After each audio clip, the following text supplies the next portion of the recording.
Welcome back to Gold Derby. I'm Christopher Rosen. I'm joined by Joyce Singh. Joyce, it's 2024, and we're talking about the 2023 Emmys. What a time. I love how time works. I love how incompetent people work. So to catch you up, there was an actor's strike and a writer's strike. Remember that, Joyce? That felt like about 3,000 years ago. But still very present. What if it was still happening? Oh my God, would they have canceled the show again? The Emmys were supposed to take place in early September, as usual. I think September 18th. Was that the actual date, or what was it? Well, we're here for the Creative Arts I Emmys. So know. And the Creative that Arts was Emmys were the week first. And before. then, yeah, it was like they're supposed to be in September. They were supposed to be early September, and then a week Well, later would be the Emmys. mid-September. Early Uh, September is Labor Day weekend. no, early. I'd say like when were these supposed to be? Like September Well, 8th? no, last year the main Emmy ceremony was September 12th, but this year was Okay, 8th because it's normally right, the third week because it leads into the broadcast premiere week. Old right, school TV. Remember right, old school right, TV? right. I do. So anyway, they got canceled and pushed to January rather than November, which we were advocating for, but didn't win that one. Anytime in 2023 would have been fine. So now we're celebrating the 2022-2023 TV season, I guess, in 2024. That's what you want. Very exciting for The Bear to be winning Emmys for season one after they win Golden Globes and Critics' Choice Awards for season two. Can't wait. So we're gonna do Creative Arts Emmys predictions, Joyce. These are gonna be fresh because I don't think either one of us have really put a lot of thought into this for They're not really months. fresh. Like, how much are we really going to change here? Not much, probably. So we're gonna do like a real. If you're following along at home in the prediction center, we're just gonna do it out of order to make it a little more. Okay, but sidebar, who's actually pulling up that list to Our do the viewers predictions? are legion. They're strong and they love But us. like, you're just listening. You're not They're watching on contacting their them. YouTube. It's YouTube in the corner, and they got the predictions up, and they're like, "Let's see what these guys are telling us. We're Let's see also what not Joyce is doing telling us." every 11 billion category there is. So We're just doing the ones that are in the prediction center. What a time. We're gonna start with the reality stuff, right? So that'll be fun. First yeah, so if category. you're actually going to pay attention to the Yeah. winners this weekend, it's Saturday and Sunday. It's the January 6th and 7th. Hmm. And January 6th is all the scripted stuff Right. because the 7th is also the Globes, so they can't have the scripted stuff on the same day as the Globes. So the 7th is the unscripted stuff. Correct. And we'll be back tomorrow if you're watching this, whenever, with the Golden Globe predictions, Joyce. Yeah, the Bear season 2. Today's the Bear season 1. So starting hosted nonfiction series or special, Joyce. The nominees were, or are, I guess. It feels like were because it was months, it was last year. We're still doing this. Stanley Tucci, Searching for Italy, The Light We Carry, United Shades of America, My Next Guest Needs No Introduction, and Taste the Nation. And Joyce, I have Stanley Tucci, Searching for Italy winning. Same. Two-time defending champion. Going for 3. The I mean, Tooch. I Who doesn't don't. love the Tooch? So the last time I touched this was September 7th. Nice. Yeah. Just hit save. That's all. Yeah. Documentary filmmaking. Nominees are The Territory, Last Flight Home, Aftershock, The Accused. And I have The Territory winning. The favorite. I also have the Territory. I don't know. What is there to say? Again, the last time I touched this was September 7th. Documentary special. This one is a little interesting, I would say. A lot of first person, like stories here. The nominees were still a Michael J. Fox movie. Being Mary Tyler Moore, Judy Blume Forever, Pamela A Love Story, and My Transparent Life. And here I have still a Michael J. Fox movie winning, Joyce. Same. It has, I think, 7 Emmy nominations. Oscar eligible too, although I don't have it getting in at the Oscars. Side note, I made some changes over break. Oh, did you add still? I did, only because I was like, I think the branch, this is probably wrong, but I was like, this is not the type of movie that usually would get nominated by the branch, right? We've talked like the like hagiography, even though this one is not as much of a hagiography, I think, as some past ones are, or like the heartwarming ones. They're a little more severe in the doc branch, would you say? I mean, how would you put it? They don't go for like a lot of the populist stuff. Populist, there you go. Or like easy emotions, maybe, right? Like this is a movie that like is pretty easy emotions, I would say. But I was like, they also maybe like Davis Guggenheim, and like he's like pretty much out there a lot. And I just think that it could get in there too. But I have it winning at the Emmys. I don't think it would, if it got nominated at the Oscars, I don't believe that it would win. But I do think it could easily win here at the Emmys. And I have it winning. And so do you. And so does everybody else, it seems. Just like if it does getting at the Oscars and it wins the Emmy, just like imagine the headlines. Do you think if it wins the Emmy, that means that people would be like, I'm not voting for this for an Oscar? Some people might, I'm sure. Yeah. Yeah. Interesting. Documentary series, Joyce. The nominees are The U.S. and the Holocaust, The 1619 Project, Secrets of Elephants, Dear Mama, and 100-Foot Wave. And I have The 1619 Project winning. Same. First in the odds is The U.S. and the Holocaust. I can see that. I have that in second. And I have then that in second too. I have Dear Mama, 100-Foot Wave, and Secrets of Elephants. I have that same 5. Wow. Is that the top 5 in the odds? It is not. U.S. and the Holocaust, 1619 Project, Secrets of Elephants is 3rd, Dear Mama 4th, and 100-Foot Wave in 5th. I guess my thing is like, I don't know. I was trying to think. Like, I'm wondering, voting was happening so long ago. I feel It like happened in August. And I feel like 1619 Project was much more of a buzzier. If you're thinking about this now, it's like it's not maybe as buzzy as it was, but it was a very buzzy project. I mean, I would say more like when it came out. Yeah. I don't even know about like at the time of voting. Well, I guess I would say I So, remember there was a big push for it at the time of voting. well, A lot of yes. I banner mean, ads. like that's true for everything though. So, But particularly, I mean, Hulu was they were. I'm saying I saw a lot of banner ads, Joyce. I mean, you love a campaign, so I'm not gonna spend do. time arguing with this with you since you're just in the tank for anything that has an FYC ad. So. Anything that runs an ad, I'm like, let's pay attention to that ad. Unstructured reality program, Joyce. The nominees are Welcome to Wrexham, RuPaul's Drag Race Untucked, Vanderpump Rules, Selling Sunset, and Indian Matchmaking. And I have Welcome to Wrexham winning.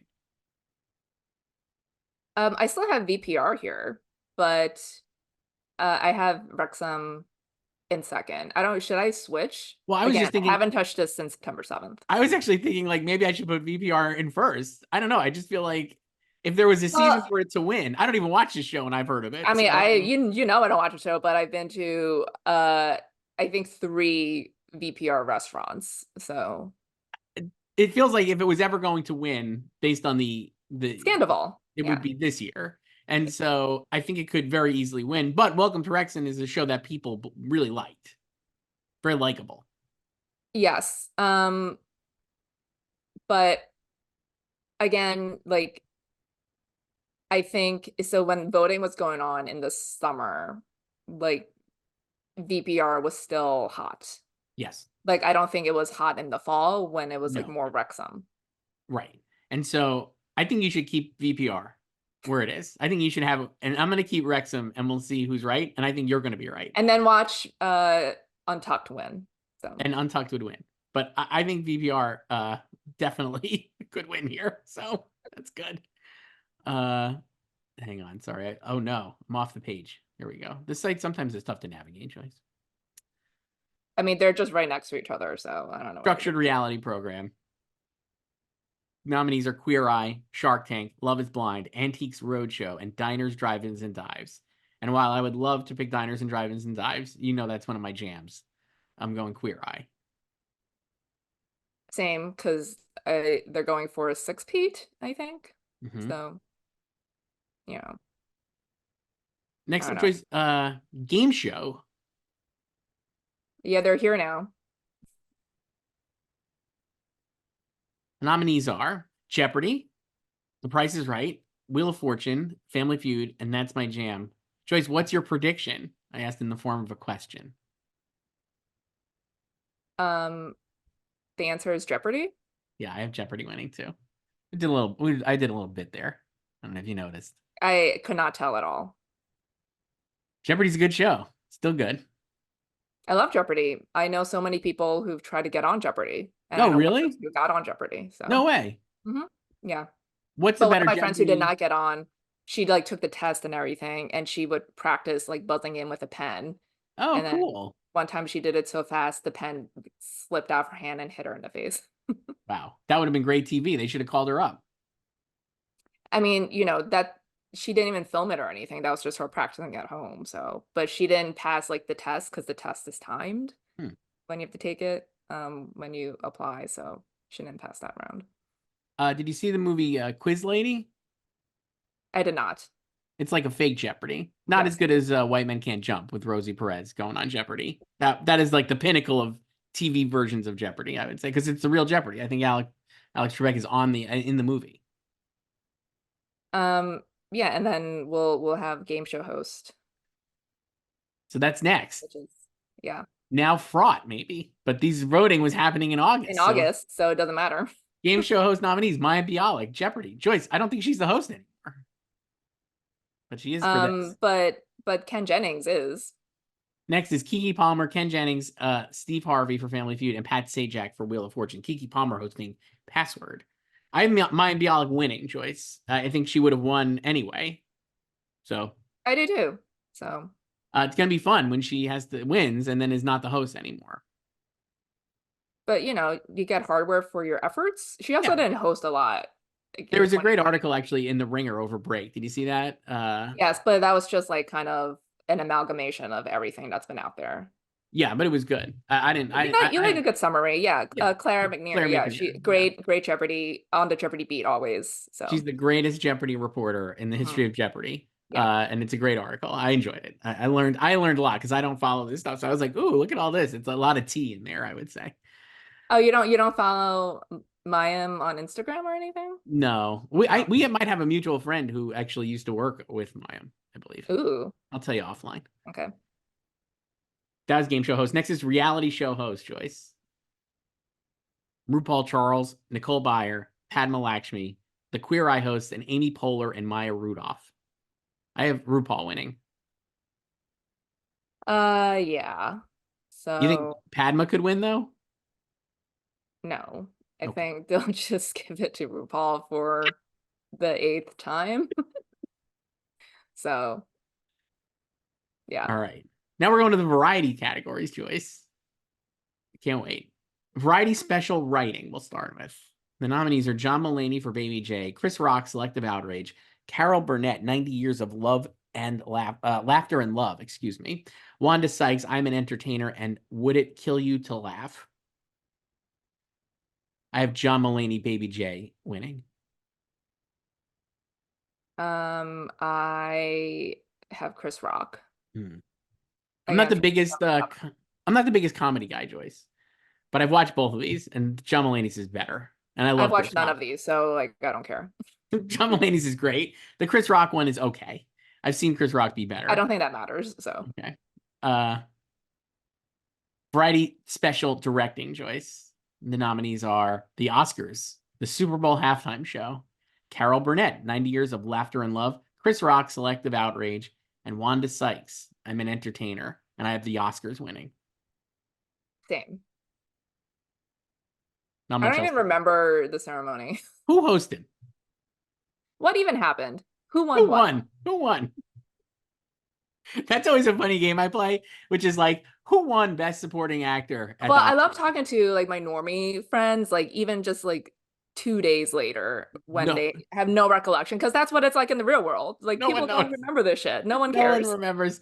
There was a year when I was just like, oh, who is these? You could it's even harder to actually even sometimes to go through the nominees and be like, Oh yeah, I oh, forget nominees all the time. I'm like, oh wait, because then I have to go back to the year, and I was like, oh, what came out that year? Yeah. mhm. It's very fun. Mhm. It's ephemeral. You're right there in the moment. They don't, yeah, it's like a great moment, and then it's over, and then we move on with our lives. So Variety series writing. The nominees are John Oliver, Saturday Night Live, Seth Meyers, Stephen Colbert, and The Daily Show with Trevor Noah. And I have John Oliver Last Week Tonight winning. same. If no one's been following this, like very controversial that the Emmys booted all the variety writing categories off the main show because it's been alternating with special and series for years now, but they bumped both of them off. Mhm. So they've been very mad. Yeah. Mhm. Variety series directing. And these are Saturday Night Live, Last Week Tonight with John Oliver, Jimmy Kimmel, The Problem with Jon Stewart, and Late Show with Stephen Colbert. And I have Saturday Night Live winning. Same. What is there to say? Nothing really. I think SNL's won.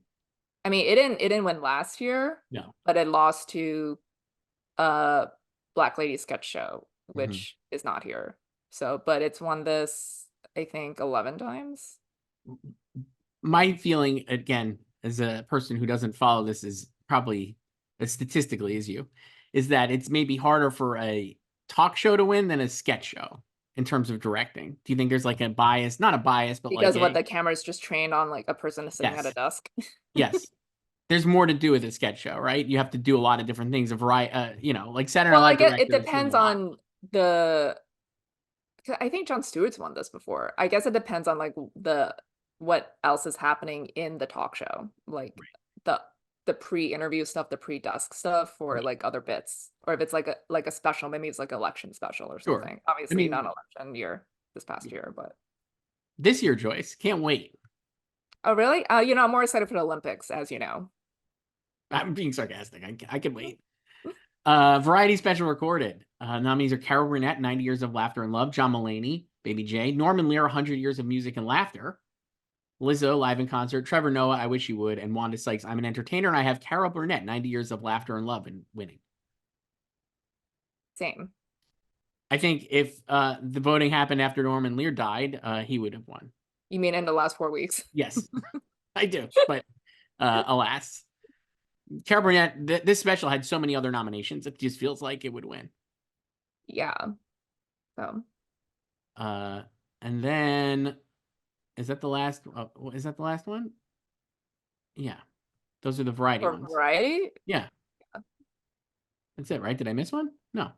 No, it's just the 5 of them. So now we're going to animated program, Joyce. The nominees are Primal, Intergalactic, The Simpsons, Bob's Burgers, and Rick and Morty. And I have Primal winning.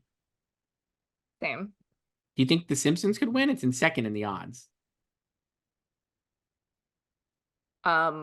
Sure. I don't like it won, I think 4 years ago, but I just went with Primal because it won like 2 years ago. Yes. So Same.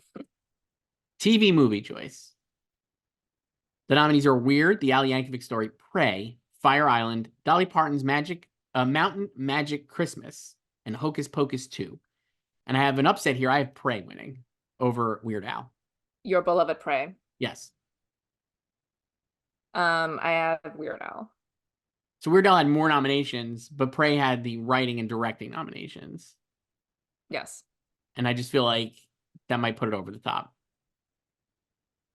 But Okay. Weird But Al is everyone's more, voting, everybody so. votes. So maybe Weird Al was more popular. But I think actually Prey is Also, close. just because it like didn't get those doesn't mean they hate it.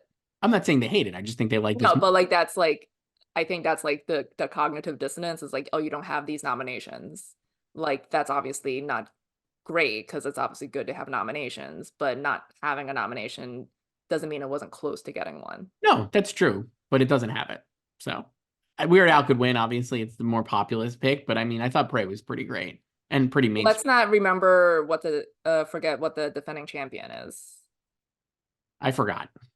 Well, you should not. Now you have to guess what it is. I mean, is it like Rescue Rangers? Yes, obviously. That was my fave. no, it's so funny. You forget my fave. It's hard to remember because that feels like it came out 3 years ago. Well, it's still the best TV movie winner in like the century.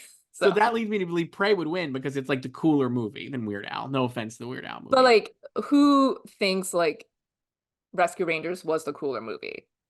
You. A lot of people don't. Me. I do, obviously. Yeah, it was. That's like the cool choice.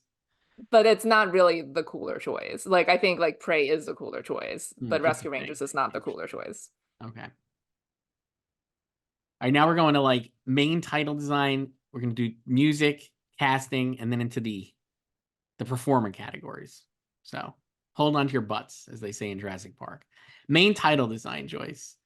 It's a fun one. The nominees are Wednesday, The Last of Us, White Lotus, Cabinet of Curiosities, Lord of the Rings, Rings of Power, and Hello Tomorrow. And I have The Last of Us winning. I have, where is this? So it's all the way at the bottom. I have Wednesday. Wednesday's first in the odds. I think The Last of Us titles are so memorable, and I think it's just even though Wednesday is the most popular show here, and the Wednesday credits are also cool. I just think The Last of Us has like the more of a juice going, so that's why I picked it. I could see the White Lotus winning. Great credits, beautiful credits. There's like all of these are good credits. So they some this is a fun category because they do sometimes actually go with like the great design of like a no one cares show. You know, Yes, like Counterpart has one. No one right. watched that. And the Good Lord Bird one a couple years ago. Right. So a total flop otherwise. Remember that one? Yeah, what happened to that? I don't know. But you know what? Still an Emmy winner. Better Call Saul can't call itself an Emmy winner, but Good Lord Bird can. Main title music. Nominees are Andor, Wednesday, Lord of the Rings, Rings of Power, Miss Marvel, and Cabinet of Curiosities. And I have Andor winning for our boy. I do too. What do you think the odds of that happening are? High? It's in first in the odds. Wednesday. I would not be surprised if he won for this and nothing for Succession. Interesting. We'll get to that right now, actually. But yeah, I don't know. I don't remember my logic of putting this there back then. I mean, it But is pretty like it is memorable. good. Yeah, that's why I put it there. And everybody else did too. So who knows? So you're just copying. No, I think I would have picked what I liked. You know that. I picked Last of Us instead of Wednesday for the titles. Music for series, speaking of Nicholas Bertel. The nominees are Succession, Wednesday, The White Lotus, The Last of Us, and Andor. So a double Bertel, a double dip.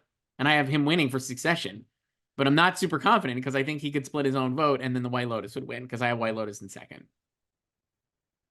I don't think like vote splitting is an issue in that sense. Like I don't think it matters like that. I have him too, but you know, like I don't think he'll win because they just won't give it to him. I mean, the case for him winning is it was like his best work yet. The fourth season of Succession score is the best one. But like every year is true for him. He This is like he just the keeps best. upping himself. He really did, but he Yeah, really, but like really... you can't compare season 4 to season 3 when season 3 was in contention because season 4 didn't exist yet. So that was the best then. True. What do you think But would I win if don't he like doesn't? I feel like I'm like hope dicting it here, but I feel like that's also jinxing it. What do you think if he doesn't win, who would I win? mean, I have Andor in second. So So he's gonna win either way. I have Succession, Andor, White Lotus, Wednesday, and Last of Us. I thought the White Lotus would win if he doesn't win, but we'll see. Music for a limited series, Joyce. The nominees were Weird, The Al Yankovic Story, A Small Light, Prey, Hocus Pocus, and Miss Marvel, and I have Weird the winning. I do too. I have A Small Light in second. Me too. That's good music. Me too. And then music and lyrics, Weird, Ted Lasso, Mrs. Maisel, Ted Lasso, Ginny and Georgia, and The L Word. I could actually pull up what those songs are. The songs are So Long Farewell and Mom City. Yeah. So I have Weird winning. I don't have the Ted Lasso songs. Same. Nothing else to say. I have Ted Lasso, So Long Farewell in second. I have Maisel in second. Interesting.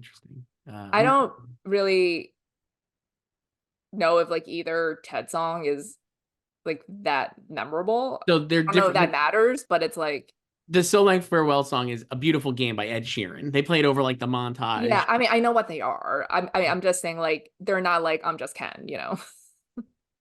Mrs. Maisel one is fun. It's your personal trash man can. Yeah, they have a lot of great songs over the years. They do. So Music supervision, Joyce. The nominees are Daisy Jones and the Six, Stranger Things, Mrs. Maisel, White Lotus, and Ted Lasso. And I have my favorite show, Daisy Jones and the Six, winning. Of course you do. You know, I still have Stranger Things here. Why not? Should I change it? I have Daisy in second. I mean, everyone has Daisy. It's overwhelming favorite. Though I will say, music supervision is great because it's great songs, but I still can't believe it missed a song music and lyrics nomination. They So submitted too many. We talked about this. I know. Like 7 months ago. I know. I think you should leave Stranger Things. I'm not. I don't think you should change. I think you should leave. You're usually right, so why would you change? Or I could just be wrong. The thing is like I've had this for so long that it's like if I change and it ends up being right, like my first prediction, then that sucks. Yeah, you would have to hope that you change it and then another show wins that neither Stranger Things nor Yeah, Daisy. like I have to hope that like, White Lotus wins, Right. which I can also see winning. I absolutely could see it winning. I actually think White Lotus would have a better shot than Stranger What if Things. I change to White Lotus instead? Do it. Go. No guts, no glory. I mean, I could see that happening. I don't know. What if I don't I have that in fourth. I have Maisel in third. This is a really, really good category. I mean, Maisel's won this a bunch of times. All of these have great music supervision. So I think Maisel's the only multiple winner in this category because it's only been in existence for like 6 years. Right. And BLL won the first year. Great music. So Next up is casting choice. I think you should leave it. We're moving on from music. Just leave it. You'll change this anyway on like Saturday afternoon. or like I'll just forget. So it's like Drama casting, Joyce. The nominees are Succession, The White Lotus, The Last of Us, Bad Sisters, The Crown, and Yellow Jackets. And I have White Lotus winning instead of Succession. I'm going with an upset, even though I think Succession will win series, obviously. I have Succession. My rationale for White Lotus is that they had to recast the whole show pretty much, except for one role, and it was great cast. Yeah.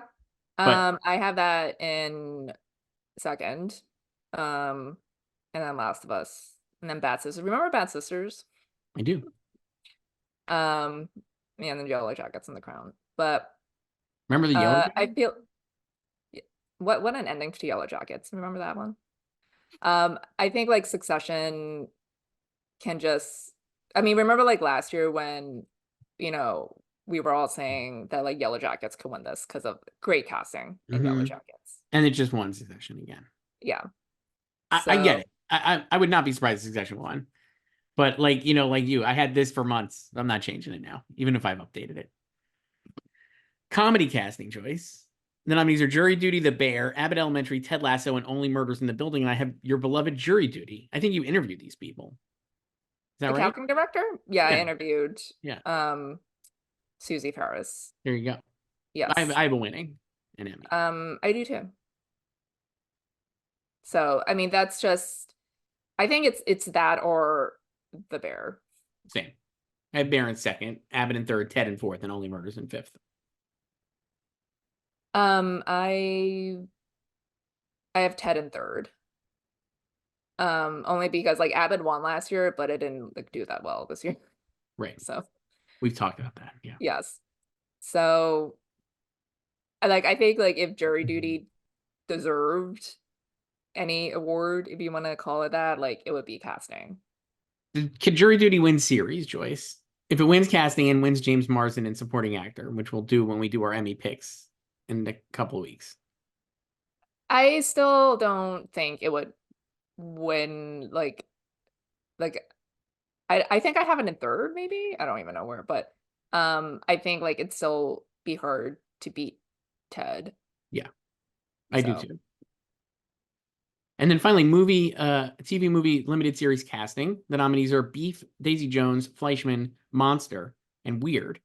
And I have Beef winning. I've interviewed these casting directors, Joyce, so of course I have them winning. I think everyone has Beef winning. I am so in on the Beef train that I have it winning so many Emmy. I have it like just straight up sweeping at the prime time. You switched to Maria Bello after you interviewed her. Maria Bello, I interviewed her and obviously put her in first place. Loved her. She was great conversation. You go watch that video. And then I put Young Mazzino up in first too. I've had him in there. I have Ali Wong. I have Stephen Yeun. I have the whole thing. Writing and directing, I think now. I think I abandoned Fleischman. I can't believe you do that to your beloved Fleischman, your favorite show of 2022. Well, it's 2024 now, Joyce, so it's a new me. But you made these predictions in 2023. I did, but I updated them towards the end of the year. So Beef, I think, will have a great Emmys night. And casting on Daisy Jones is wonderful. Loved it so much. But no. But no. Not against Beef. I think just Beef is way more popular. This is like probably one of the easiest. I would think it's like it would be a huge upset if Beef did not win this. Yeah. Mm-hmm. Next up is narrator, Joyce. The nominees are Barack Obama, working what we do all day. What Barack Obama does all day, Joyce, is update his, After he gets a call from Oprah, he updates his favorite movies to update the his list. my favorite and films of 2023 list. Forgot Color Purple, and then was like, actually that too. And I just saw it. Pointedly left out Killers of the Flower Moon and Barbie. But he did That was have also one of his shortest lists since he started doing this. Because he had his three faves. He had his But ones like he's done that before, which is fine. I mean, like his music one, he had the sneaks in there too for Rustin and American Symphony that people did not realize. I saw those. I gotta say, I saw those. So. I looked at the music ones and I was just like, I have no idea what these songs are. Same. No, yeah. Really I know like probably like a third of them maybe. And like no, as in I've seen the title. Heard is a completely different story. I was like, half of these could be made up and I would have no idea. Yeah. But the movie ones, I was like, Leave the World Behind is a great movie. You know what? Who likes it? Barack Obama, me. It was on my he also 10. made it, so it's like this is like what a great Oscar campaign for those three movies. Even though the one for Leave the World Behind is non-existent, really. So. Leave the World Behind, me, Barack Obama, and Paul Schrader, who everyone loves. Those are on the top 10 list of those three popular people. Me, Barack Obama, and Paul Schrader. I also love because he listed Rustin #1. Coleman Domingo immediately retweeted, was like Rustin #1. I was like, they're not actually ranked. He just listed these like that he produced. They're not ranked, but they're not alphabetical either. They're not alphabetical, but they're also not numbered. I have no idea how he ordered them. Yeah, they're not numbered. That's the thing. They're not numbered. They're not alphabetical. It's just like 52 no, it's just grouped by this is what Michelle and I produced, and then these are the rest that we did not produce. And then The Color Purple a day later. Anyway, he's nominated for narrator. Angela Bassett, Morgan Freeman, Pedro Pascal, and Mahershala Ali are the other nominees. I have Barack Obama winning an Emmy. Defending champion Barack Obama, yes. You mean? Yeah, same. I have Angela Bassett in second. Yes, for Goodnight Oppie. Voiceover performance choice. The nominees are Maya Rudolph for Big Mouth, Mel Brooks, History of the World Part 2, Julie Andrews for Queen Charlotte, Ali Wong for Tuca and Birdie, Alex Borstein for Family Guy, and Wanda Sykes for Crank Anchors, and I have Maya Rudolph winning. I do too, and I have Ali in second. Same. Just because that's like a completely unnecessary second nomination for her, but they gave it to her anyway. So the fact that she's nominated feels like she has a little strength here, but I think Maya Rudolph is the GOAT in this category. Yeah, it's she won 4 Emmys in 2 years. So pretty good. And now we're into the final 4. The guest categories. Guest actor and actress. We'll start with drama guest actress, Joyce. The nominees are Harriet Walter for Succession, Face Eggs, Melanie Linsky for The Last of Us, Hiam Abbas for Succession, Anna Torv for The Last of Us, Cherry Jones for Succession, and Storm Reed for The Last of Us. I'm sensing a theme with these nominees. Well, as you recall, they only saw like 2.5 shows. And I have Harriet Walter winning for Succession. I do too, but I feel the same way about this as I do about Bertel. Like, I don't think it's like actually going to happen, but I'm just going to take the L anyway. I have Melanie Linsky in second. I actually think she could definitely win. And I have Storm Reed in third based on the power of her episode. But I don't know. I have Harriet, Melanie, and Anna. And then Hiam, Storm, and Cherry. What if Cherry just wins again? We talked about this. We talked hashtag. They're so lazy. But they could just have her win again. The problem is that really feels like 800 years ago. Because she was just in the premiere. So, I don't know. Harriet Walter would be a deserving winner. She's so good in the final episodes. and she hasn't won yet. Which I don't think like they know or care about, but So part of me, if they were, what would be the most, if we're thinking lazy, I would, mean, lazy would just be Cherry. or would it be Melanie Linsky because they know her? And they No, I don't think that would be lazy. Cherry would be the laziest because she already won for this role. Yeah. And I mean, like I greatly enjoyed her in the first episode in the season Very premiere, fun. but Very, very fun. yeah, like I think if you we've talked about this, like I think if you ask people about like their favorite guest actresses from Succession season 4, it would be like Harriet, Hyam, and then Cherry, of like the nominees.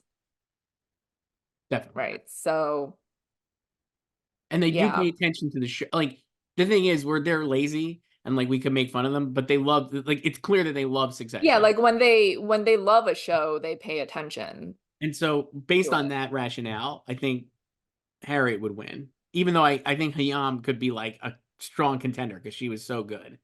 But Harriet really came in for the closer with a lot of great stuff in the last 2 episodes. Yeah, like Hyam just she really maximized her minimal screen time. So like Harriet definitely had more screen Yeah. time, more stuff to do, but or like and you think about both of them in Church and State. Yeah. So um I'm going to stick with Harriet. I'm not going to change. And I would not be surprised if one of the Last of Us people wins, but whatever. We'll see. I mean, do you like there's just 2 shows and 3 people from each show. I like where is like the vote split possibility greater? I think Last of Us because Because I feel like there's more passion for like all 3 of there's them. I think there's for if you're a fan of Last of Us, there's a lot you could be very into any one of those three. And I think if you're a fan of Succession, no offense to Cherry Jones, like we said, Nan is great, but of the season's characters and arcs, she would be very much at the bottom of my ranks of these three. Yeah. But I think you could say like I'm a big Melanie Litsky and Last of Us fan, I'm a big Storm Reed and Last of Us fan, and I'm a big Anna Torv and Last of Us fan. So Trauma guest actor Joyce. Similarly, just 2 shows. The nominees are Nick Offerman, Murray Bartlett for Last of Us, James Cromwell for Succession, Lamar Johnson for Last of Us, Kevon Montreal Woodard for Last of Us, and Arian Moayed for Succession. And I have Nick Offerman winning for The Last of Us. I do too. What will the internet do if he does not win? Depends who wins. If Murray Bartlett If it's wins, like I mean if it's not Murray. I think if it's not Murray and not Nick, I actually think it could be one of the other Last of Us nominees. They're both great. I mean, Lamar is awesome, and Kayvon would be a really cool winner. Kevin would be like A historic probably the best winner of and he these. it would definitely be a historic winner, right? Like for this. So like I think that would be if James Cromwell won, I think a lot of Succession people would be very thrilled, but I don't think the internet at large would be thrilled. The Succession stan accounts that I follow would be like going nuts. Yeah, because also like he feels like he should have an Emmy for Ewan too. I do And think Nick will win though. yeah, like I have him. Um, but I also would not be surprised if he does not win. Because I do feel like there's like not that like, his peers or like the industry does not love the show because they clearly do. But I feel like the affection is overwhelmingly online. Next up is comedy guest actor's choice. I might make a change here for no reason. But the nominees are Taraji P. Henson, Judith Light, Becky M. Baker for Ted Lasso, Quinta Brunson for SNL, Harriet Walter for Ted Lasso, Sarah Niles for Ted Lasso. And what are you changing to? Well, I have Taraji winning like everybody else, but I really want to. I have Becky Ann Baker in second, and I want to just put her up in first. So do it. I'm gonna do it. I have Becky Ann Baker then winning. That'll be wrong. Bookmark, pin this, and that'll be wrong. I still have Taraji. I don't know. I So have most Judith famous in second. person, future Oscar nominee potentially. But This is like something people have been trying to manifest since her casting was announced at Paley Fest in April. People were like, she's coming for the Emmy. She's finally going to win. It's hers. And like with this lineup, she definitely can do it. But like with the dip in their interest in Abbott this year, I don't know like it, how much that's a factor. And then it's just like, they could be weird and guest actress anyway. Like last year, like Laurie Metcalf, like no one was predicting her. so She my won. reason for Becky Ann is like She was Ted is great. still the most popular show with Emmy voters. Most nominations it ever got. Uh, in one of the better episodes, has a great scene opposite Jason. No disrespect to Taraji. I just feel like it would make a lot of sense for her to win. And of the we were talking before about like the vote splitting among the Ted Lasso. I'm like, Sarah Niles got nominated for jumping on a couch. So no one is going to be like, I got to vote for her. If you're a Ted Lasso fan, I can't imagine you putting her in first, right? Like, would you disagree with that? What would it, unless you're like really like her, I guess. And Harriet in this Ted Lasso is very fun in the finale, but not nearly as good as she is on Succession and doesn't really have that much to do. And Becky Ann has like a whole episode basically to herself with Jason. And so while Taraji does too and has great scene up with obviously with Quinta, I just think she might win. I have Judith Light in third. She's in second in the odds. That was a great episode. So good. That's Yeah. a year old at this point, almost. Yeah. Poker Face premiere January 26th. So Um, that I just feel like that could be an upset in this category, like you were saying. yeah, I don't know like if I dumped Taraji, I don't know like if I would do Judith, because I think like that's a great performance, but they also did not really care about Poker That's Face. right. But um yeah, like I have Becky in third, and then Harriet, and then Quinta for SNL. The other thing is, if I didn't put an upset here or a different, I would have all favorites, which I also don't think is right because we're going to do comedy guest actor. And the nominees are John Bernthal, Nathan Lane for Only Murders, Luke Kirby for Mrs. Maisel, Pedro Pascal SNL, Oliver Platt The Bear, and Sam Richardson for Ted Lasso. And I have John Bernthal winning for The Bear. Same. So that would be all four For favorites. literally like 3 seconds of So he's that scene. nominated for his look in the finale, which is really great. Great look. But I think But most not people, the episode that he's actually in with a storyline. so most people are probably thinking when they're voting for this last August, they're probably thinking of him in They're Fisher. also they're thinking of the season 1 episode that he's actually in, and then they're thinking of Forks in Of season 2. Forks, right? Or is it Forks, right? Yeah, sorry. Oh no, of Fishes. Fishes is the Forks right is my one, right? favorite. They're Right. thinking of Fishes He in season. throws a fork in Fishes. He throws a fork in Fishes, and then it leads into Forks. So yeah, they're definitely voting for that, and they're also voting for his episode in the first season when he tells that great story while making the Burjol. But no, he's actually nominated for the 3-second look in the finale Yeah, with just a Radiohead. great flex. Great flex, one of the best moments I'd say in my television watching life in the last couple of years is the Radiohead music cue smash cutting with his look hitting the post. So good. Anyway, I have him winning, and I don't think all four of these favorites are going to win, so that's why I have Becky and Baker winning. Mm, yeah, I have John and Oliver 1, 2. I have Pedro in second and Oliver in third. Oh, Second I in have the odds Pedro is last. I think he could easily win. I Um, have I have John, Oliver, Luke, Nathan, Sam, and Pedro. I have Sam in last, but he's great. I have Nathan in fifth. Pedro. I'm supporting Sam because I was one of the few people to predict his nomination, even though he was nominated last year. It was shocking to me that he wasn't even in the top 10 for a nomination. And I'm like, he was nominated last year and they love the show. But I don't think he's winning. Um, so That's it, Joyce. Those are our Creative Arts Emmys predictions. We'll see how we do. The show is Saturday and Sunday, like you said. And then what will you change before the Emmys on Martin Luther King Day? I already made a change, but I was already going to make a change. I will recall in the narrative of our show that I hosted a SAG event for Ted Lasso before Christmas. Yeah, but I mean like after Creative Arts results. I don't know. There's much to. I'm Like not. what category are you like circling and you're waiting the results for from this weekend? I mean, the categories I've been most confused by are comedy actress. I don't know if the results this weekend will help me figure that out. Well, maybe if Taraji loses. That's true, but I actually don't have. If Taraji wins, actually, I might help me more honestly because I have Brosnan. I have Rich Brosnan winning.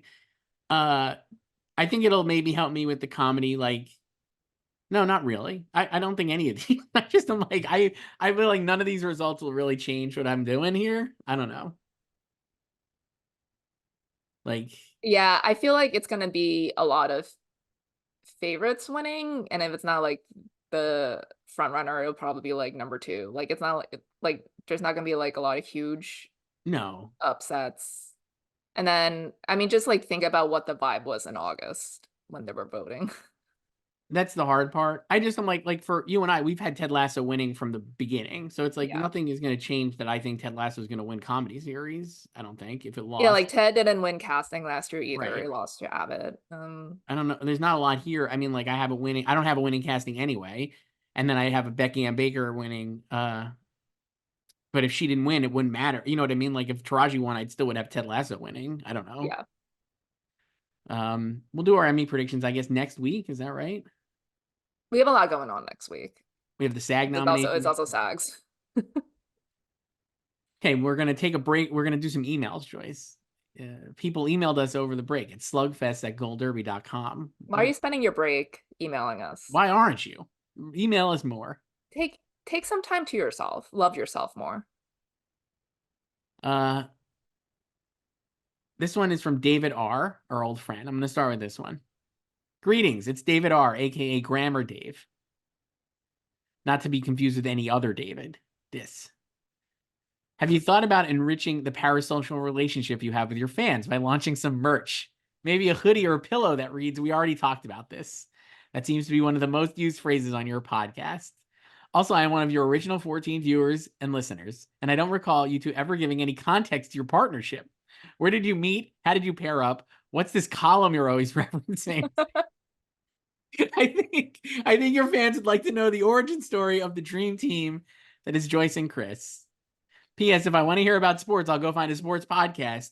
Triggered, but Joyce is still my queen. Love you both and Happy New Year. Wow, we're just gonna talk more about sports now. Olympic year, tennis season just started. Rafa just won today, first match back. I'm just talking more about tennis now. There's no tennis questions this week, but that doesn't mean there won't be any later. You know, we could talk about the Knicks. Huge trade over the I weekend. don't follow the Knicks, but I saw that huge trade. Yeah. So I'm going down with my Niners Super Bowl bet, which will win me. I'm supporting the Browns now because I went to college with Joe Flacco. Sure. So my guy. Joyce, where did we meet? I feel like the first time I met you was at a TCA. Probably maybe like a decade ago or something. I don't know. Yeah, because we worked at TV Guide, but not together. Yeah, we never worked there together because I left and then you went there. Yeah. And then I got laid off. Yeah, but we work with the same people there. Yes, we have mutual friends. You have your friend. I'm acquaintances. You're friends with them. I'm not. I wouldn't say I'm friends. Yeah, but someone I worked with there went to EW and you worked with them for a while. Yes, that's actually that's probably where we met, right? Yes. Okay. So. And then we paired up because we work here at Gold Derby. Yes. And then our column is on the website. If you go to goldderby.com. David clearly does not read, so. You go to goldderby.com on Fridays and find or you could Google our names, our author bylines. We do a column that's basically like this, but typing with our fingers. All about it's called Oscar Experts Typing. Great. Because it started during COVID. Yes. On Slack. Yes. So. We Slack all day. So it's we literally write it in Slack.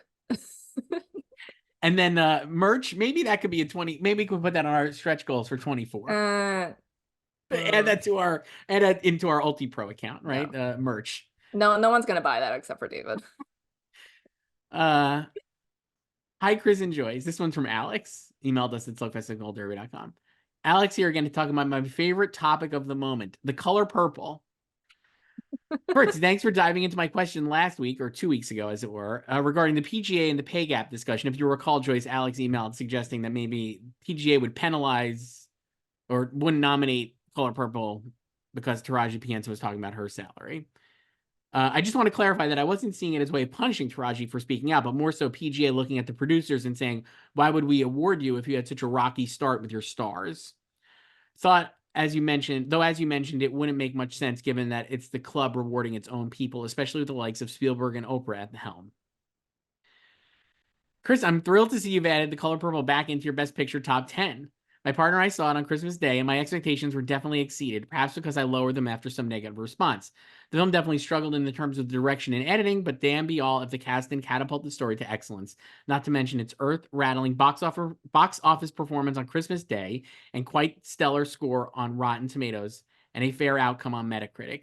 It seems that the big question mark regarding this movie, i.e. its audience scores, is becoming a very positive outcome. Is it enough to earn some surprise Oscars love? After seeing it, I really do hope we see it the likes of a Best Picture nomination and Fantasia in for actress, as she truly broke my heart and stitched it back together throughout the duration of the film. With the cast really hauling ass on the press junket, I could even see Taraji and Coleman Domingo making a sudden swoop into their respective supporting categories. I think the SAG Awards are going to be huge for this film. That first Easter dinner scene was as iconic as ever, and alone shows why this cast is most worthy of a SAG Ensemble win in my eyes. People need to remember that the ensemble doesn't mean the cast with the most celebrities, it's how the characters work cohesively to drive the story along. This is why I roll my eyes when people say a movie like The Holdovers isn't worthy of even a nomination because it's 3 to 4 people, despite the fact that Sideways literally won. How do you think SAG is going to shake out? I think a lot of surprise will hit when the faves of the year possibly don't make it in. That's from Alex. A lot going on there So Joyce, I did put Color Purple back in. because of its Christmas Day box office. I talked to people who've seen it. Almost everyone, real people who've seen it, love it. Just straight up love it. It's a very normie appealing movie. We've talked about this again. I know, but I'm just saying, like, I think it's in stark contrast to some of the other movies here at the end of the year. People actually are enjoying it. And we saw even at our screening, which was industry, people were very into it, even if the applause breaks were spurred on by plants. But they did happen, and people were swept away.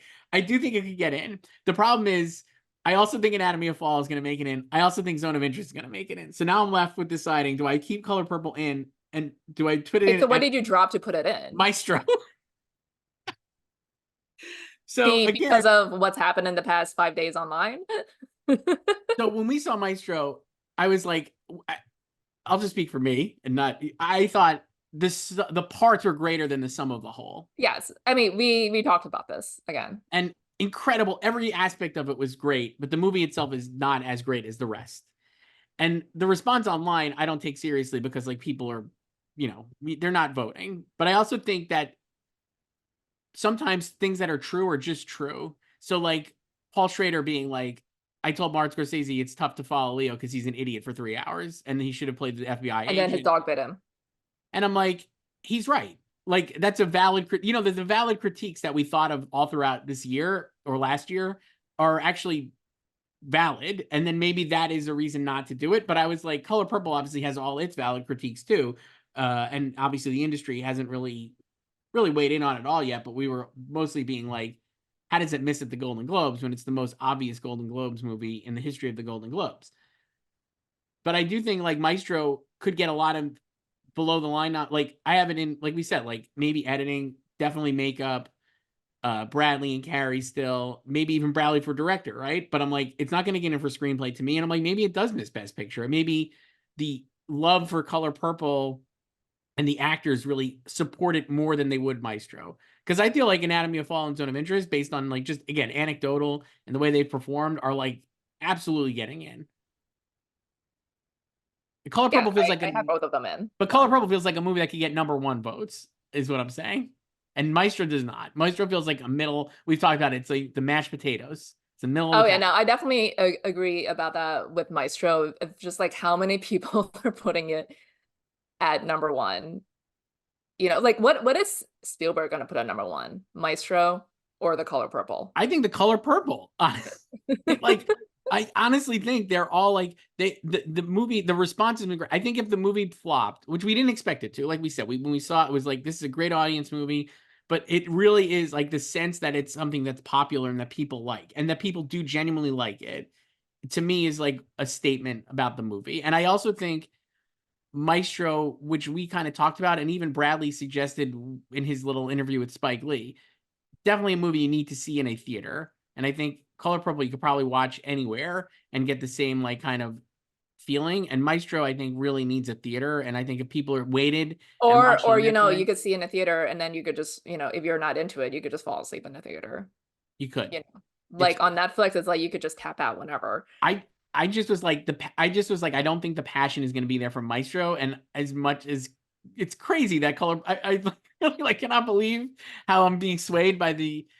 I don't even agree with it. I was like, I actually think Bradley's great in the movie. I still think he could win Best Actor. Like, I don't agree with everybody trashing it on Twitter, but I was like, Well, I mean, that's just, like film Twitter backlash to, like the villain backlash just started way earlier. Like it usually happens in phase two, but now it's like happening in phase one with him. And but I do think it's been exacerbated because I don't think the movie is very audience friendly.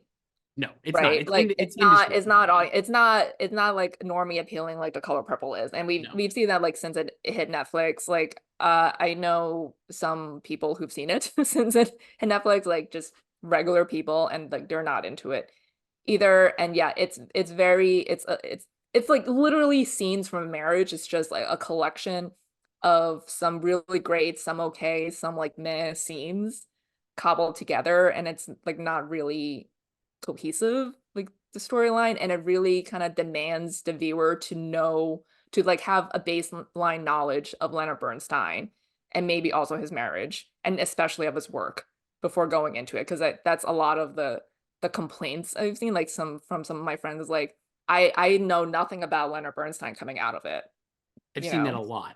Now, So it's that's like, and normies. like even and that and a lot, it's also like it's fine to focus on his marriage, but I feel like I don't get anything from that either, which is also true. Like I don't disagree with that at all.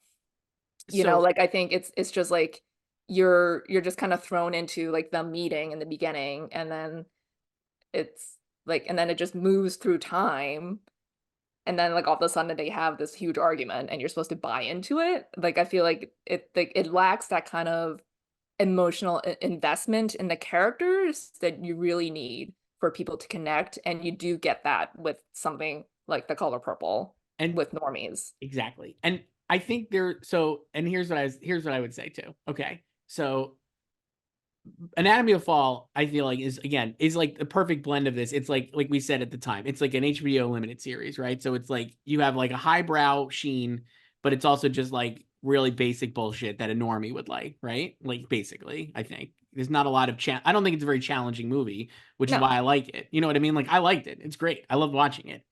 And I think a lot of people really like it. And just anecdotal again, but like I think IndieWire ran like it's like best movie like they that pulled 37 directors and it was the most popular movie. by far. And I was like, okay, that's obviously getting in. And it's like normies like it, directors like it, everyone likes it. And I was like, Justine Triet probably could get into. I still don't have her in because I still think Jonathan Glazer gets in. And then Zone of Interest, I was like, again, I think there's going to be a small but very, very passionate group of people who put that number one, right? Like it's not a broad appealing movie by any means, but it is a incredible artistic achievement. And I think the people who like it will love it. And it's got other nominations that it could get, including score, maybe, including sound, including international feature, director, and screenwriting. It could get like 6 nominations or 5 nominations, even out Best Picture. And then I was like, Color Purple is again, I think it's just going to be people really like it. Like they obviously are being emotionally affected. And if we think about the movies that are this year, I don't know, like what other movie is like the big emotional movie? Holdovers, I guess. Yeah. Like yeah, like if people really really love the holdovers, like I don't think they're like it's the same type of emotion as Color No. Purple, but it's still it's like bittersweet but heartwarming, And so and all that being said, and this gets to Alex's second part, I do think it absolutely needs the SAG support. And I think I think it needs SAG and PGA. and now I think it can get PGA based on the box office so far. Well, the thing with the box office is that it's actually not done that great since the great No, Christmas Day no, headlines. it's So been fine. it's yeah, it had the worst drops like day to day last week, and then it's this past weekend, its first official weekend, it finished in fourth, and its 4-day total was less than its opening day total on Christmas Day last week, which is, not great, Bob. So It's it feels made like it just, I mean, like we know there were like theater buyouts for Christmas Day and stuff. it's made Um, about 50 million so far. yeah, and it's like the budget was like 100 million, so it's not gonna make that back. Um, but so it feels like, it's reaching its core audience, but it hasn't broken out either. It's fine. It got the headlines it Yeah, needed. like it's fine. It's It's doing fine. fine. Like, but I would not call it a box office like juggernaut by any means. Not a juggernaut, No. but I think it needed those headlines. I don't know. It needed the Christmas Day headlines, and I think that's what people are still remembering because it's like Yes, it's a smash, yes. 18 million, Mhm. biggest Christmas Day opening since 2009, and that's what people are remembering. And like most people don't keep track of the box No. office the rest of the week or whatever, but like it's been dropping pretty steeply since then. And like, like all these other movies last week were doing pretty well. Like their holds were better, You know what I you saw know. again in theaters? Wonka. You know what fucking rules? Wonka. Love Wonka. What might be, I had it a ninth on my best of list, and I'm like, what if it was like top five? I just love it. So good. Timothy Um, Chalamet absolutely should get a Best Actor nomination. That was my biggest take. If it was me, he would maybe win. I think he's awesome in it. It's like an I've seen incredible some performance. people suggest that maybe he could win the Globe. No, he won't win the Globe, but I think my But my anyway, my point is that like I don't think like I think The Color Purple is doing fine at the box yeah, office, but it's not like the huge like box office phenomenon that would kind of make it undeniable to have a best picture slot. yes. So I have not put it back in, but I also haven't touched anything I since kind of think like I put it 2 weeks back in ago. because I So was just like, I really think it could happen. I just do. I yeah, I just think it think the happened. Like I would passion. put it back in like ninth or 10th because I I don't have it think in a it's get 10th. higher than eighth anyway. So And with the Maestro, I just don't know who else I would to get it in. I actually don't know what else I would drop because everything else. I mean, Oppenheimer, Barbie, Poor Things, Holdovers are my top four, and then I have American Fiction fifth. American Fiction maybe is on the borderline still, but I am expecting it to do well at SAG. I guess if it doesn't do well at SAG, maybe I would reevaluate. But I just think that seems like a lock to get in. Flower Moon, Past Lives is another movie that I think will have a lot of number ones. Anatomy of Fall, Zone of Interest, and Color Purple or Maestro. It just feels like Maestro. I think a lot of people planted Maestro in 5, 6, 7 on their picks and haven't thought about it since. And I have thought about it since now. So that's why I moved it out. I think I've had it in seventh this whole time, like maybe sixth. Mm-hmm. Like, but it's just been there. And that's why I was like, I'm not sure if that's enough. And even with the great below the line support, how much below the line support actually is there? I would be more concerned about it if it were not a guaranteed 10 slots, because I could definitely see it becoming like, a Ma Rainey or a One Eye in Miami when it's Yes. still the sliding scale and it just doesn't have enough oomph to get in.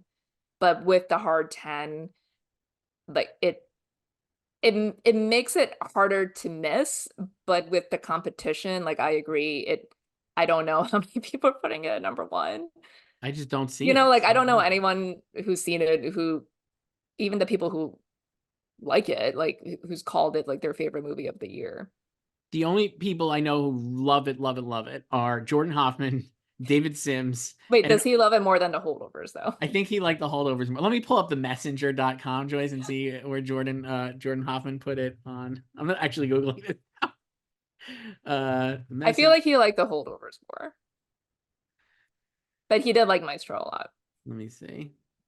I think he did like Maestro a lot. Let's see if it's like their site loads. Load time is slow. I already would have clicked out if I was not doing this for a bit. He's got Maestro 2, the holdovers one. Yeah, so he doesn't have Maestro at one. No, See, and he loved it. So I'm just saying, seems like potentially, I don't know. I have it out. That's what I'm but it's like that's such a. It feels like it's a movie that like the industry would just like even if they don't love. It's that's like true. That's why I was reticent to take it out because I was like, I think the industry will actually love this, but I also think it needs like I don't know, like I was like, we would say like, oh, is the Academy's much more international now, and like, there's been like a push to be like, oh, these like Anatomy of the Fall, Zone of Interest, because the Academy is makeup is slightly different, that these movies would be more amenable to that group. And maybe The Color Purple is something that wouldn't travel, but I'm like, I don't think Maestro would travel either. I'm like, do people like actually care about this? It's very New York folk. I don't know. I'm just like, I know Leonard Bernstein is obviously an iconic figure, but like, so is Alice Walk. I don't know. I just like, it's like, I don't think it will travel as like, it will not travel very well, maybe. I think it's less to do with that and more to do with how the film is just built. Yeah. Okay. That's fair. Like everyone knows who he is. Yeah. And I do think, like, I don't think it's fair to judge a movie for what it's not. Like, I know people were I expecting it to be like a traditional biopic, and that's very not what much he like that. made. Yeah. I don't like that. So, but I also don't disagree with, that like things were lacking in it, even if you're trying to make the point of this being focused on a marriage, you It's know? definitely the exact movie that he wants. This is why I actually think he could, even if it doesn't get him for picture, I still don't think he's like a lot like completely out of the director race, because I'm like, it's absolutely the movie he wanted to make. You know what I mean? Like, Yeah, and I mean, I think that the main issue is with the script. yes, And then I do have some quibbles with like some shots, but he definitely it's definitely like a flex for him. It's like it's a very like show-offy type of film. It's like, this is what I can do. This is Mhm. my vision. Like we talked about how it was definitely a level up for him directorially, For sure. you know. Um, but I would not predict him in director. I'm not either. I'm just saying, like, I don't think it's out of the question, I guess, but I don't have him in either. Uh, Next email. This one is from Harold and Maud, our old friend Joyce. Hi, Joyce and Chris. Happy New Year to both. Since I received posters for my two favorites in 2023, The Zone of Interest and Anatomy of a Fall, for Christmas, I was wondering if you guys have any posters for films you especially enjoy. And then he has another question here. Let's start. We could do. You want to take a break? I'll break there and we could do it. Do you have any posters, Joyce? Film posters. I don't currently have any film posters. When I was a kid, I used to have more. When I was a kid, by which I mean in college, I had the Godfather re-release poster hanging up in my room. When they did, it was a 25th anniversary. They did a re-release. That was fun. And then I have a Gone Girl poster that I got somehow, that's in a tube in the basement with many other posters from Pearl Love Jam a and other poster too. shows. I just have so many. We have so many posters unframed in tubes that'll never get framed, Yeah. never be hung up, because what are we going to do with a Pearl Jam poster from MSG in 2012? Yeah, I used to have more like music posters when I was a kid, but I had a couple of film posters and I wouldn't get it framed or anything. I would just like scotch tape it to the wall. Love a Scotch tape. Yeah. What poster from this year would you want if you had to pick? Anatomy of Fall is a pretty cool. So is this like, am I just picking my favorite movie or like the actual poster design? I mean, dealer's choice, I guess. I don't know. What do you want? Whatever you want. I mean, I think the Anatomy of Fall poster is great. I do too. I actually don't think I wish my hottest take is I wish both Barbie and Oppenheimer had better posters. I watched Oppie again with my friends who had not seen it and they loved it. That's So great. yeah. Movie I watched again, Holdovers, Joyce. Perfectly fine. Yeah, I watched it again too. Yeah, I feel the same. Yeah. I still don't understand why it takes 25 minutes to get to the three of It's them so long. together. It's so long. We watched it with my parents on Christmas night, and my mom and dad both really enjoyed it. And then my mom was like, way too long. There's no need for it to be over 2 hours. If you're affecting Hal Ashby cosplay and movies from the 70s, there's no way it should be 2 hours and 20 minutes. It should be 1 hour and 40 minutes. That's it.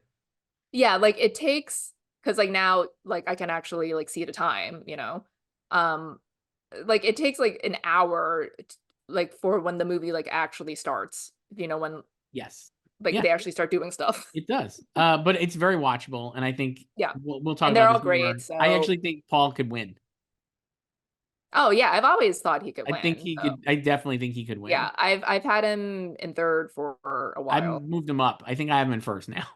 Did you also move Bradley down since you dumped Maestro? I did. I put Paul in first after Bradley dumped.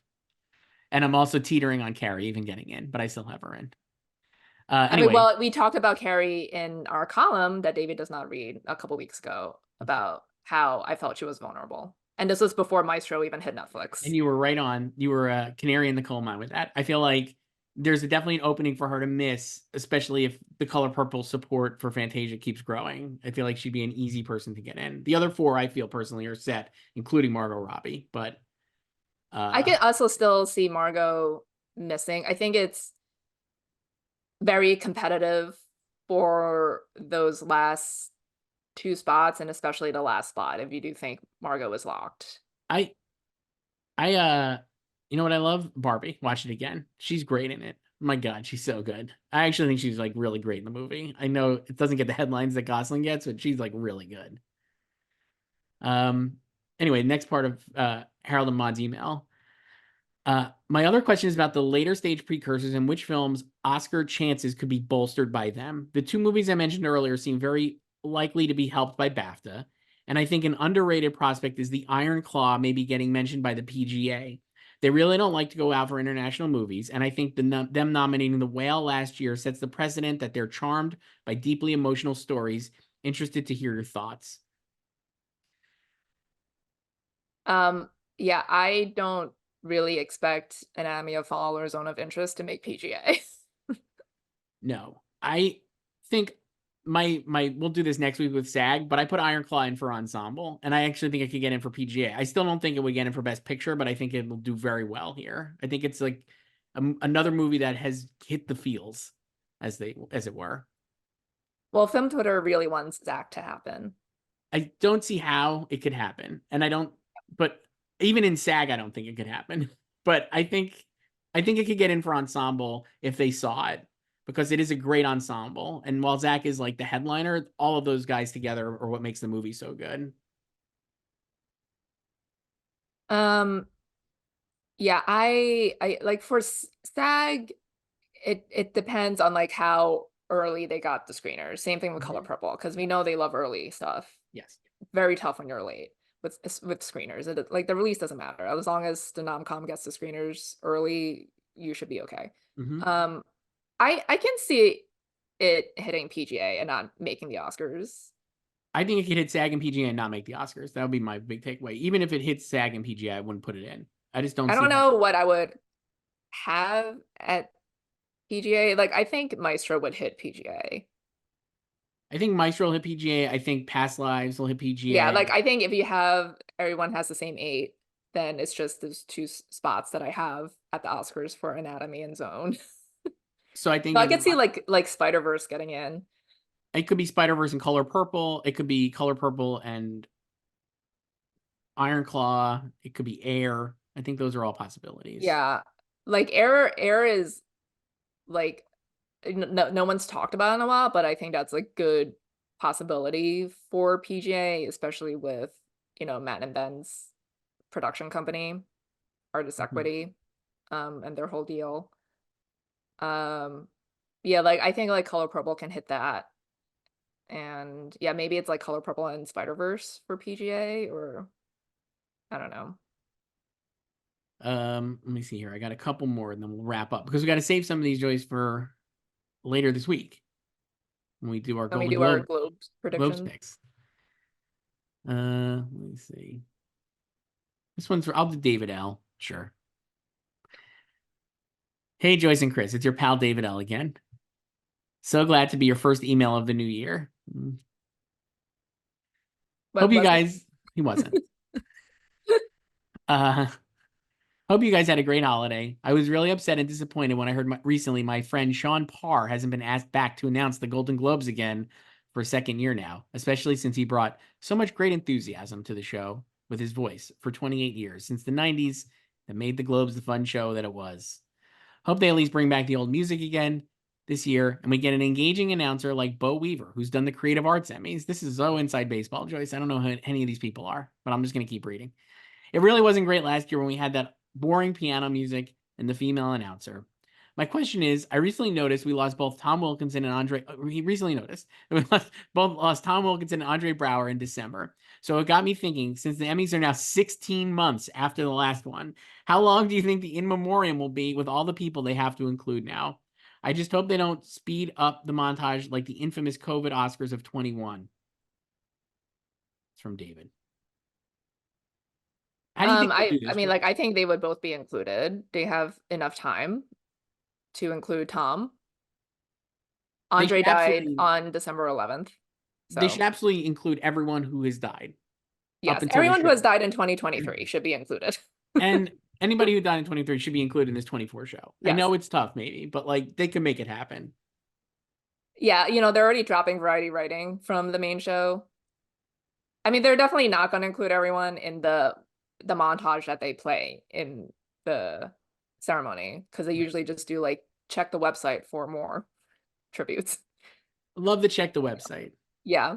And then they're gonna leave out someone really obvious and then people will get really mad. Who would be? Like what Luke Perry, when they left out Luke Perry. Who do you think to leave out? I don't know. So many people died last year. I can't even keep up. It's ever, Well, so what would they start or end with Norman Lear? I think they have to end with Norman Lear. I think they should do a separate thing for Norman Lear if they were smart. Well, They should. remember, in 2013, the saddest Emmys ever. Um, they had like separate tributes for like James Gandolfini, and yeah, so I kind of think they're going to or do. no, it was 2014 because it was like Robin Williams too. Yeah, I could see them doing like Norman Lear's the last one and then pivoting out into like a separate whole thing about Norman Lear, right? Or Norman Lear is first and they do like a big thing and then into the in memoriam. like they'll bring out someone do the intro and talk about him. Well, I think if they talk about him first, then he needs to lead it off. But they need to do like a separate. I mean, Norman Lear is like one of the most important people in the I history. know, that's what I mean. So Like I they think can't just give him a like title if like card. they could just talk about him and then like they could do like a thing for him and then it leads into the rest of the montage. Or they could just play the montage and end with him and then have someone else come out of it talking about him. Maybe. I got one more, Joyce, and then we'll wrap it up. This one is from our old pal, Fear-Based Horniness. Always a pleasure. Hi, Chris and Joyce. Before I get to my question, I just have to say that I was raving about Charles Melton in my last email, and look where he is now. I manifested this. Despite him missing the hair and makeup long list, I feel the Academy is going to be obsessed with Barbie, especially because last year Everything Everywhere was the kind of movie that defined the year culturally, and I think Barbie is in a similar position. Aside from my previous criticism of the film, which I stand by, if you'll recall, Fear-Based Horniness, not a fan. I'm curious, how do you think Barbie would be as a Best Picture winner? Would it be seen as the great deserving winner, or would we see it make worst Best Picture winner lists in 10 years? It's so much about what movies it's up against as well. Would Barbenheimer be cursed because people would talk about how Barbie took Oppenheimer's Oscar away, or how Poor Things was the better doll turned to human movie? And on a side note, I'm all for the Dua Lipa and Billie Eilish nominations. I am tired of Ken, and I'm just Ken, and the Christmas EP, and the whole thing. I can't believe how much Ryan Gosling has taken over the conversation. Wasn't this supposed to be about the girls? That's from Fear-Based Horniness. Do you want to respond first? I think if Barbie won, it would not be seen as one of the worst Best Picture winners. Yeah. I think it would be pretty great and inspired because, but that's just my personal opinion. Like, I'm like, oh, okay. It's definitely, to me, better than Everything Everywhere, better than Coda, better than Nomadland, not as good as Parasite, better than Green Book, better than Shape of Water. I prefer it to Moonlight, but obviously that's probably a contentious take. Spotlight, I think it's close. Birdman, it's better than. 12 Years a Slave, probably better. Argo, it's close, but I think Barbie is probably better. The Artist, Barbie's better. And The King's Speech, Barbie's definitely better. So I don't think it would go on the list, but I do think if it won over any of these other real movies, like Oppenheimer or Poor Things, I think people would be really pissed. And I think it would go down as not deserving of having won, I would say. Yeah, I think if it were to win, it would be immediately divisive. Like it'll have its supporters obviously. But it will also have, the detractors who don't think it should have won. And I think it'll just always be like that. I think so too. As I've said many times, when I like a movie, I definitely do not want it to win an Oscar because I think the discourse surrounding it always sucks out all the fun and makes it kind of shitty. So, Yeah. uh, even though I love Oppenheimer, I'm almost like, man, you know what? If the Holdovers won, that would be just fine with me. Yeah, I don't like it when my favorite movie of the year is the favorite to win. I feel like something's gone wrong. And so that's this Terribly wrong. year. My favorite is Oppenheimer, My and favorite is Oppenheimer, so I'm like, like I don't like I'm just like awaiting the backlash to it and then I'll be um. taken down. So So yeah, so I definitely do not want Barbie to win Best Picture, but it would be cool if I think I personally think it's deserved, but I would just rather not have to yeah, deal with and the I don't think it discourse. will age poorly. I think it'll age fine, but it will always have that division of people who think it should have won and are happy it won, and people who don't think it should have won. I think it's fine for it to win screenplay or other stuff like we have talked about, but Are uh you tired of Ryan Gosling? no, I think he is so good in the movie, and it's great. I will say the Dua Lipa song is awesome though, and it would be great if it got in, but I don't know. I would guess I would probably rank them Ken, Dua Lipa, Billie Eilish personally. I don't think any of them are bad, but I would prefer the Dua Lipa song to the Billie Eilish song. Same. I So don't think it'll get in though. I mean it's a huge hit, so it could get in just based on that because it's just known. Whereas like I'm Just Ken is just very it's niche, like it's popular, but it's like so associated with the Novelty. movie. It's still a Yeah, novelty. Let me yeah. ask you this. If it doesn't get in, I'm just Ken. Do they have him perform anyway at the Oscars? I don't think he Uh-huh. would perform if it's not nominated. Like he didn't perform like for City of Stars. Right. So there's no reason for him to perform if it's not like he's not even nominated. He didn't write the song, so Do you think they would do a medley of the Barbie music? they could, but I don't think he would perform if Okay. like they probably have a better chance of getting Simu to perform. It can happen. I can see it. So Uh, so that's it, Joyce. So this is our Creative Arts Emmys, and then a lot of emails about the Oscar race. So we'll be back right here tomorrow, I guess, to talk about the Golden Globes.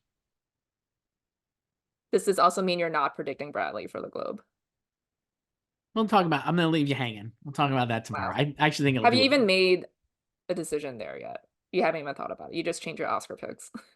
I did look at the Globes picks, and I did think about it, but I haven't made a decision yet. We're not doing those picks yet. I didn't have to make a decision. We're doing it tomorrow, and then I will tell you then, and I'll be wrong.